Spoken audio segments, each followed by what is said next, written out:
জমে উঠেছে এবছর বিপিএল এর প্লে অফের লড়াই। বিপিএল এ প্লে অফের লড়াইয়ের জন্য যে দলের সামনে যে সমীকরণ, বিপিএল এর পয়েন্ট টেবিলে শেষ পর্যায়ে এসে হয়ে উঠেছে দারুণ জমজমাট। প্লে অফের লড়াইটাও জমে একদম ক্ষীর। তবে 7 দলের মধ্যে এবছর বিপিএল এ একটি দলের বিদায় অলরেডি নিশ্চিত হয়ে গেছে। বাকি 6 দলের মধ্যে রংপুর রাইডার্স এবং ফরচুন বরিশাল প্লে অফ ইতিমধ্যে নিশ্চিত হয়েছে। বাকি 2 জায়গার জন্য লড়াইয়ে আছে আরো 4টি দল। দুর্বার রাজশাহী লিগ পর্বে শেষের দিকে এসে সত্যি মাঠে যেন দুর্বার হয়ে উঠেছে। টেবিলের টপার রংপুর রাইডার্সকে টানা 2 ম্যাচ হারানোর পর গতকাল সিলেট স্ট্রাইকারের সাথে জিতছে রাজশাহী।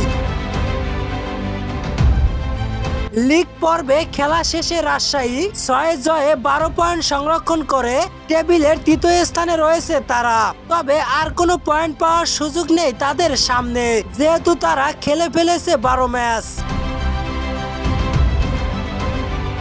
তাই প্লে অফে যেতে হলে অন্য ম্যাচের দিকে তাকিয়ে থাকতে হবে রাজশাহীর, আর সেসব ম্যাচের ফলাফল আসতে হবে তাদের পক্ষে। 29 জানুয়ারি বিপিএল এর পরের ম্যাচে রংপুর রাইডার্স এবং চিটাগাং কিংস এর, সেখানে রংপুর জিতে গেলে নিশ্চিত হয়ে যাবে রংপুর এবং বরিশাল প্রথম কোয়ালিফায়ারে খেলতে যাচ্ছে।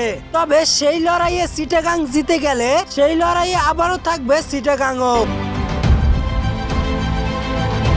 সেসব ক্ষেত্রে বাকি 2 ম্যাচে সিলেট স্ট্রাইকার বরিশালকে হারাতে হবে চিটাগাং কিংসের। পাশাপাশি বরিশাল এবং রংপুরের মধ্যে যে কোনো একটি দলকে হারতে হবে নিজেদের বাকি 2 ম্যাচের সব ম্যাচ। তবে 2 দলই হেরে গেলে আরো ভালো হবে। সামনে 16 পয়েন্ট পাওয়া 3 দলের মধ্যে নেট রান রেখে এগিয়ে থাকা 2 দলই যাবে কোয়ালিফায়ারে। বাকি 2 ম্যাচের মধ্যে 3 ম্যাচ জিততে পারলে নিশ্চিত হবে বর্তমান 4 নম্বরে থাকা চিটাগাং কিংসদের প্লে অফে থাকা। একটি জিতলেও সুযোগ থাকবে, তবে সেসব ক্ষেত্রে রান রেট দুর্বার রাজশাহীর চেয়ে পিছিয়ে না পড়লেই চলবে।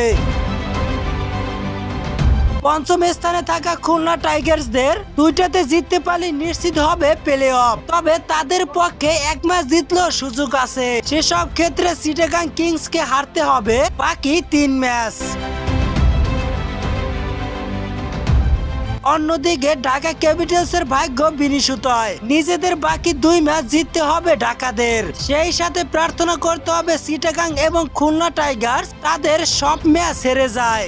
জয়ের বাদ্যবাদন বড় হলে রেড রানের রেটই এগিয়ে থাকবে এবং প্লে অফে যেতে পারবে ঢাকা ক্যাপিটালস। তবে সম্ভাবনা খুবই কম। এবছর বিপিএল এর রানের উইকেটের দিকে বেশিদের জয় জয়কার। এখন পর্যন্ত 420 রান করে বর্তমান টুর্নামেন্টে সর্বোচ্চ রান সংগ্রহকারী তানজিদ হাসান তামিম। 392 রান করে দ্বিতীয় স্থানে রয়েছেন এনামুল হক বিজয়। 3 নম্বর রয়েছে জাকির হাসান, তার রান সংখ্যা 370। শীর্ষের পাশে বাকি 2 স্থানে লিটন দাস, ইয়াসির আলী চৌধুরী। লিটনের রানের সংখ্যা 348 এবং ইয়াসিরের রানের সংখ্যা 336। শীর্ষের পাশে সবাই হলেন বাংলাদেশি। এবছর বিপিএল এর সর্বোচ্চ উইকেটকারীর তালিকায় এই পর্যন্ত 25টি উইকেট শিকার করে সবার উপরে তাসকিন আহমেদ। তাসকিনের পরে রয়েছে খুশদিল শাহর উইকেট। এ পর্যন্ত 17টি উইকেট পেয়েছেন তিনি। ফাহিম আশরাফ এবং আবু হায়দার রনির উইকেটের সংখ্যা 17টি। পাশে থাকা আকিব জাভেদের উইকেটের সংখ্যা এ পর্যন্ত সর্বমোট 17টি।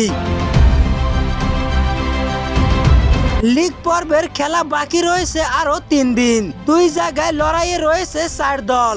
বেশ ভালো লড়াইয়ের আশা করে যাচ্ছেন সামনের দিনগুলিতে। দর্শক ও সমর্থকরা নিশ্চিতভাবে দেখতে চাইবেন জমজমাট এবং টান উত্তেজনাপূর্ণ ক্রিকেট খেলা।